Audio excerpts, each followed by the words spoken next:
নেতা বিরোধী পক্ষ বিরোধী দলনেতাকে মোদীজি পাঠিয়েছেন মমতা ব্যানার্জিকে নন্দীগ্রামের মতো সিরিয়াসলি হারানোর জন্য। তাহলে মমতা ব্যানার্জি জেতার কোনো চান্স নেই। মস্তানি চলবে না ভবানী। পশ্চিমবঙ্গ বিধানসভা নির্বাচন নিয়ে ইতিমধ্যেই রাজ্যের আবহাওয়া যথেষ্ট গরম হয়ে উঠেছে। সুষ্ঠু, অবাধ ও নিরপেক্ষ নির্বাচন পরিচালনার কথা বলে ইতিমধ্যেই রাজ্য জুড়ে প্রশাসন ওলটপালট করেছে নির্বাচন কমিশন।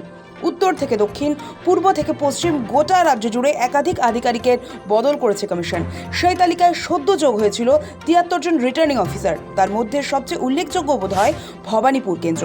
ভবানীপুরের রিটার্নিং অফিসারকে সরিয়ে যাকে সেই জায়গায় নিয়ে আসা হয়েছে, সেই সুরজিৎ রায়ের নিয়োগ নিয়েই আপত্তি জানিয়েছিল তৃণমূল কংগ্রেস। আপত্তি জানিয়ে নির্বাচন কমিশনে চিঠি দেয় তৃণমূল। এবার সেই ভবানীপুর কেন্দ্রের রিটার্নিং অফিসার নিয়োগ নিয়ে ঘাসফুল শিবিরের আপত্তির মুখে নথি স্বীকার করল নির্বাচন কমিশন। এবার দ্রুত রদবদলের পথে হাঁটল কমিশন। নবান্নের কাছে ওই পদের জন্য নতুন ৩ জন যোগ্য আধিকারিকের নামের প্যানেল চেয়ে পাঠায় কমিশন। বৃহস্পতিবার সেই প্যানেল কমিশনকে পাঠিয়েছেন মুখ্য সচিব। শাসক দলের অভিযোগ, নতুন আরও শুভেন্দু অধিকারীর ঘনিষ্ঠ। অভিযোগে বলা হয়েছে সুরজিৎ রায়কে ভবানীপুর বিধানসভা কেন্দ্রের রিটার্নিং অফিসার হিসেবে নিয়োগ দেওয়া হয়েছে, যিনি আগে নন্দীগ্রাম ২ নম্বর ব্লকের ব্লক ডেভেলপমেন্ট অফিসার হিসেবে দায়িত্ব পালন করতেন। তৃণমূল চিঠিতে উল্লেখ করে সুরজিৎ রায় শুভেন্দু অধিকারীর সঙ্গে ঘনিষ্ঠভাবে যুক্ত এবং শুভেন্দু অধিকারী ভবানীপুর কেন্দ্র থেকে প্রতিদ্বন্দ্বিতা করছেন। তাই রায়ের পক্ষপাতহীনতা ও স্বাধীনতা নিয়ে যথেষ্ট সন্দেহ রয়েছে। এছাড়াও তার বর্তমান পদ তার যোগ্যতা ও অভিজ্ঞতার সঙ্গে সামঞ্জস্যপূর্ণ নয়।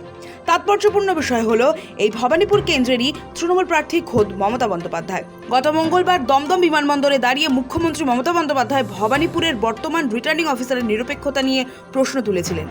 একটা ইলেকশন কমিশন তাহলে কার ইশারায় চলছে, কার কথায় চলছে?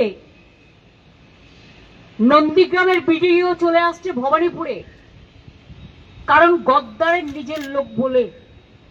এর আগে চিফ সেক্রেটারি থেকে, হোম সেক্রেটারি থেকে, ডিজি থেকে, সিপি থেকে প্রায় ৬০-৭০ জন আইএস আইপিএস কে বাংলায় যারা কাজ করে বাইরে পাঠিয়ে দেওয়া হয়েছে।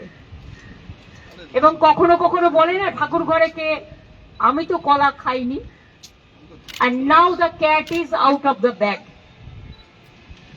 ইলেকশন কমিশনের নোটিফিকেশনে বিজেপির চিহ্ন। তো ব্যাকডোর থেকে খেলছেন কেন? সামনাসামনি খেলুন। তারপরই সোজা নির্বাচন কমিশনে আপত্তি জানিয়ে নির্বাচন কমিশনে চিঠি দেয় তৃণমূল। নির্বাচন কমিশন যে কাণ্ডটা শুরু করেছে এবং এই জ্ঞানেশ কুমার, এটা একটা স্বৈরতন্ত্রকে এবার লজ্জা দেবে। কিন্তু পশ্চিমবঙ্গ এবং বাংলার বিরুদ্ধে, বাঙালির বিরুদ্ধে অমিত শাহ ও নরেন্দ্র মোদীর নেতৃত্বে জ্ঞানেশ কুমার যেটা করছেন, সেটা সিম্পল একটা ওয়ার, যুদ্ধ। বাংলার বিরুদ্ধে একটা যুদ্ধ ঘোষণা করা হয়েছে। মানে মমতা বন্দ্যোপাধ্যায় প্রশাসনকে যেভাবে হোক, পশ্চিমবঙ্গ সরকারকে সম্পূর্ণ খোলনলচে বদলে দেয়। একে বলে শাহী সংবাদ। জ্ঞানেশ কুমার মমতা বন্দ্যোপাধ্যায় সুপ্রিম কোর্টে লড়াই করতে যাওয়াটাকে পার্সোনালি নিয়েছেন। মমতা বন্দ্যোপাধ্যায় কেন লজিক্যাল ডিসক্রিপেন্সিতে যে ৬০ লক্ষ লোকের নাম ছিল সেটা নিয়ে কেন কোর্টে গেলেন? কেন হিটলারের মনোভাবা সম্পন্ন অমিত শাহের কাঠপত্রিয়া জ্ঞানেশ কুমারের সমস্ত অত্যাচার সহ্য করে নিলেন না? কেন ভারতবর্ষের মানুষের সামনে আমাদের নেত্রী মমতা বন্দ্যোপাধ্যায় একটা প্রতীক হয়ে উঠলেন? কেন ১৯৩ জন সাংসদ ওনার বিরুদ্ধে ইমপিচমেন্ট আনলে? তাতে যদি কেউ ভদ্রলোক হতো, কারণ চামড়া যদি এত মোটা না হতো, তাহলে তিনি পদত্যাগ করতেন। এবার দেখা গেল তৃণমূলের সেই দাবির কাছে নথি স্বীকার করল নির্বাচন কমিশন। এবার দ্রুত রদবদলের পথে হাঁটল কমিশন। অভিযোগ খতিয়ে দেখার পরেই কমিশন রাজ্যের মুখ্য সচিবকে চিঠি লিখে নতুন প্যানেল পাঠানোর নির্দেশ দেয়। ভবানীপুরে ভোটের লড়াইকে ঘিরে ইতিমধ্যেই চরম উত্তেজনা তৈরি হয়েছে। মুখ্যমন্ত্রী মমতা বন্দ্যোপাধ্যায় এবং বিরোধী দলনেতা শুভেন্দু অধিকারীর সরাসরি প্রতিদ্বন্দ্বিতার কারণে এই কেন্দ্রের দিকে নজর রয়েছে গোটা রাজ্যের। এরই মধ্যে নতুন করে বিতর্কের সূত্রপাত হয় ওই রিটার্নিং অফিসার নিয়োগকে ঘিরে। তবে তৃণমূলের প্রবল আপত্তিতে ভবানীপুরের রিটার্নিং অফিসার বদলের তোড়জোড় শুরু করে নির্বাচন কমিশন। সৌভিক সান্যালের রিপোর্ট, সময়, কলকাতা।